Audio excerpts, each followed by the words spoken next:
Donald Trump has once again shaken the political world with a blunt remark that has sent shockwaves across the Atlantic. Speaking at the United Nations, Trump used only 6 words to describe London's mayor, calling him a terrible mayor, doing a terrible job.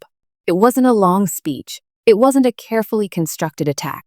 But those few words carried enough weight to ignite a storm in British politics. Within hours, the clip had gone viral, plastered across headlines and social media feeds, sparking furious debates from Westminster to City Hall. For Sadiq Khan, this was not just another criticism from an American politician. It was a public humiliation on a global stage at a time when his political future already looked shaky. But the blow did not stop there. In the middle of this media frenzy, King Charles made what seemed like a carefully measured, yet powerful intervention. The king, known for his subtle but meaningful remarks, gave a short statement that many interpreted as a veiled rebuke of Khan's leadership. He did not directly mention the mayor, but his words about responsibility, trust, and the need for integrity in public office felt like a royal judgment hanging in the air. Coming from a monarch who rarely comments on current political figures, it carried enormous symbolic weight. Suddenly, it wasn't just Trump mocking Khan. It felt as if the establishment, too, was signaling its disapproval. For Khan, the timing could not have been worse. Already facing crumbling approval ratings, controversies surrounding London's crime rates, and criticism of his handling of key city issues, this double hit, one from a former U.S. president and another from the king, turned a bad week into a political nightmare. His rivals wasted no time piling on. Opposition politicians painted him as a failure, while even some within his own Labour Party began to distance themselves, worried that supporting him could drag them down with him. The media went into overdrive. Newspapers ran front-page spreads of Trump's clip, commentators dissected the king's statement, and talk shows filled their hours with heated arguments about whether Khan could survive this storm. Public opinion, already skeptical, began to shift more dramatically. Polls showed Labour's grip on London loosening, while Reform UK and other challengers gained traction. To make matters worse, social media amplified every insult, every meme, every moment of Khan's struggle, turning his political crisis into a global spectacle. Khan himself tried to fight back. He held press conferences, gave interviews, and insisted that he was still the right man to lead London. He accused Trump of interfering in British politics and dismissed the criticisms as politically motivated. But his defensive tone only seemed to deepen the impression that he was a leader under siege. His words did little to restore confidence. Instead, they reminded the public of just how cornered he was.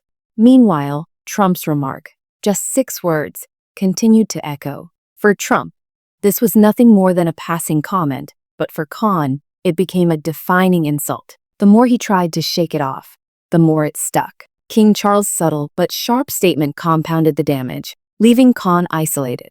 In politics, perception often matters more than reality, and the perception now was that Khan had been struck down by 2 figures far more influential than himself, one through raw bluntness, the other through quiet authority. As the days went by, analysts began asking hard questions. Could Khan survive this? Would Labour continue backing him, or would they quietly look for a replacement? Was this the beginning of the end for his political career?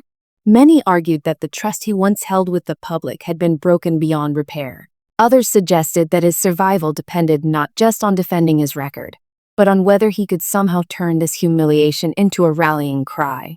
Yet, no such momentum appeared. Instead, Khan looked increasingly like a man standing alone against forces too big to fight. For Britain, this episode revealed just how fragile political reputations can be in the modern era.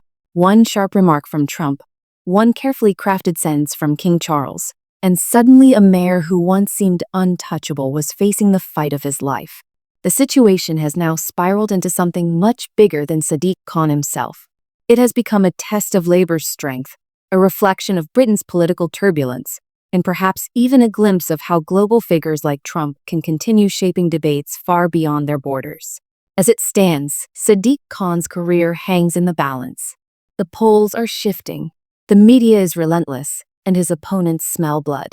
Whether he survives or falls may depend on what happens in the next few months.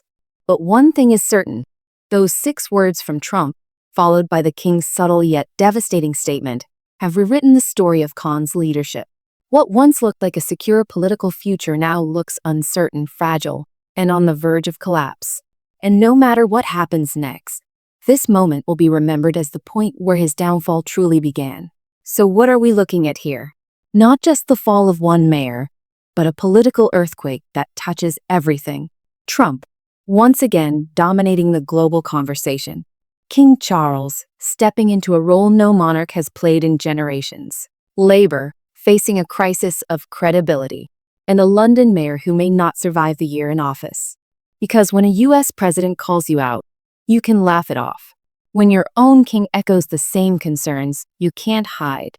And when ordinary citizens, business owners, and even your own supporters start turning away, your career is already over. This isn't rumor. This isn't theater.